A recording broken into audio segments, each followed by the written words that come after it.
La atmósfera es la capa de aire que rodea nuestro planeta. Es única y es lo que permite que haya vida aquí. Está compuesta principalmente de nitrógeno al 78% y oxígeno al 21%. Ese oxígeno es el que necesitamos para vivir.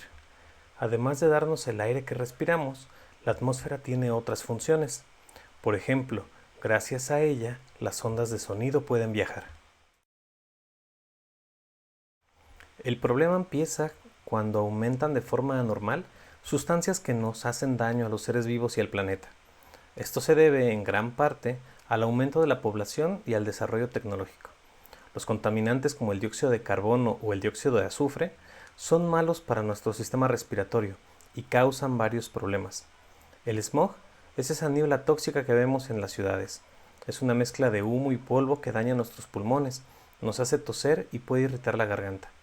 La lluvia ácida es lluvia o nieve o niebla que contiene ácidos, principalmente de la quema de combustibles en fábricas y autos. Esta lluvia cae en ríos y tierra, afectando el ecosistema y también puede dañar edificios y coches. Generalmente, el aire caliente que está abajo en la superficie sube y el aire de arriba es más frío. Cuando el aire caliente sube, se lleva los contaminantes lejos. Una inversión térmica ocurre cuando esto se invierte. Una capa de aire frío desciende y se queda atrapada debajo de una capa de aire caliente. Esto crea un estancamiento.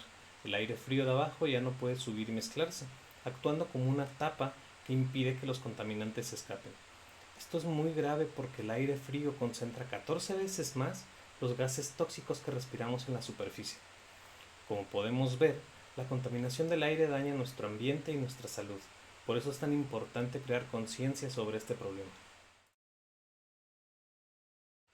El agua es vital.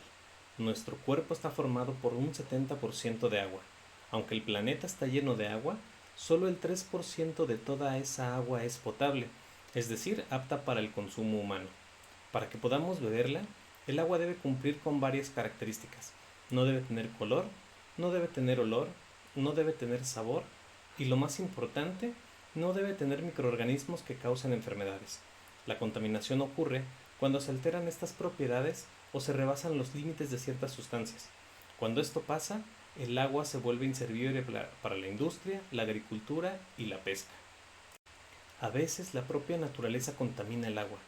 Por eso, el agua de ríos y lagos no se considera potable, ya que de forma natural contiene microorganismos que pueden enfermarnos. La naturaleza vierte sus propios desechos. Algunos ejemplos son las cenizas volcánicas, que contienen químicos tóxicos, los incendios forestales, el viento arrastra las cenizas y la tierra de la vegetación destruida hacia las corrientes de agua. También hay contaminantes de uso industrial y urbano.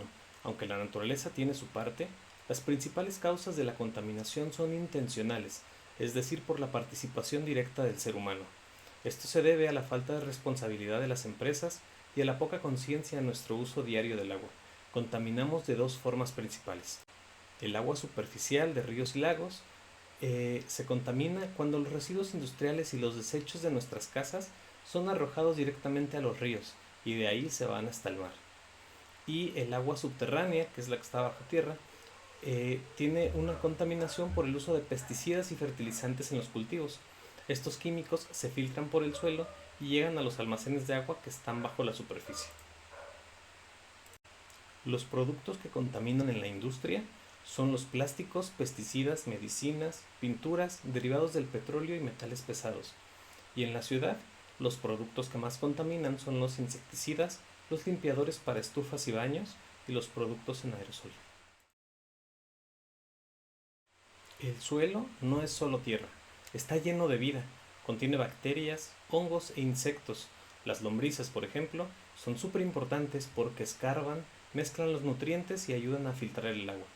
El suelo es fundamental porque produce el 90% de nuestros alimentos, recicla nutrientes y filtra los contaminantes. Está formado por varias capas, como un pastel, que se llaman horizontes. Una de las principales causas del deterioro del suelo es la construcción de caminos, carreteras y autopistas. Este impacto se divide en dos tipos.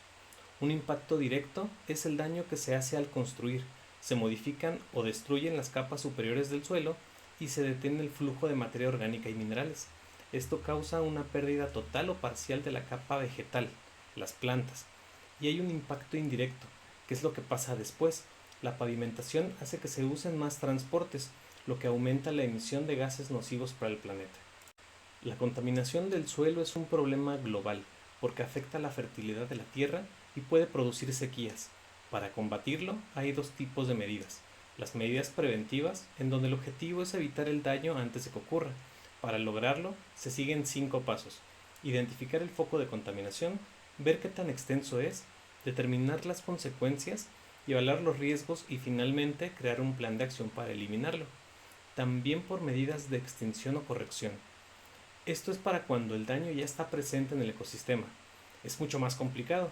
A veces requiere reubicar las carreteras a lugares donde hagan menos daño. También se pueden usar técnicas para descontaminar. Un método se llama extracción de aire. Este método usa pozos para succionar el aire contaminado del suelo y llevarlo a la superficie donde es tratado en plantas especiales. Los contaminantes pueden ser naturales, de origen orgánico, o antropogénicos. Antropogénico significa que es producido por el ser humano. Es el resultado de toda nuestra actividad, el derrame de químicos, la industria, el transporte, las guerras y hasta nuestra falta de conciencia en la vida diaria. A medida que avanza la tecnología, aumenta el nivel de sustancias tóxicas en el aire, el agua y el suelo. En el aire, el monóxido de carbono viene principalmente del uso de automóviles, sistemas de calefacción e industrias. El óxido de azufre se produce al quemar carbón en las centrales eléctricas y el óxido de nitrógeno viene de la combustión de carbón, gas y de las plantas de energía eléctrica. En el agua, en la agricultura y ganadería, el agua residual de estas actividades contiene pesticidas, abono y excremento. En las industrias sus desechos tienen metales pesados que son nocivos. En las centrales termoeléctricas el agua que desechan está contaminada y tiene una temperatura tan elevada que asfixia a los peces. El petróleo es mortal para todas las especies en mares, ríos y lagos. En el suelo los plaguicidas se usan para controlar las plagas en los cultivos. Los residuos mineros contienen químicos muy dañinos como el mercurio. Y la basura, cuando la basura se descompone, produce sustancias dañinas que se filtran en el suelo. A veces la combinación de algunas sustancias dañinas produce componentes aún peores. Un ejemplo es la reacción del metano, un gas con muy poco oxígeno, produce monóxido de carbono. Este es un proceso súper contaminante y mortal para las personas. Otro ejemplo es cuando el suelo se contamina con urea, usada en fertilizantes. Esta reacciona con el agua. Esto genera nuevos contaminantes en la tierra, como el amonio o el bicarbonato. La buena noticia es que podemos hacer mucho para ayudar. La industria, las plantas eléctricas y todos los ciudadanos debemos empezar. Y lo que se puede hacer es no fumar, afinar el automóvil, usar medios alternativos de transporte como la bicicleta, evitar el uso de plásticos, reciclar, disminuir la tala de árboles, tirar la basura en su lugar y lo más importante, crear conciencia en tu comunidad.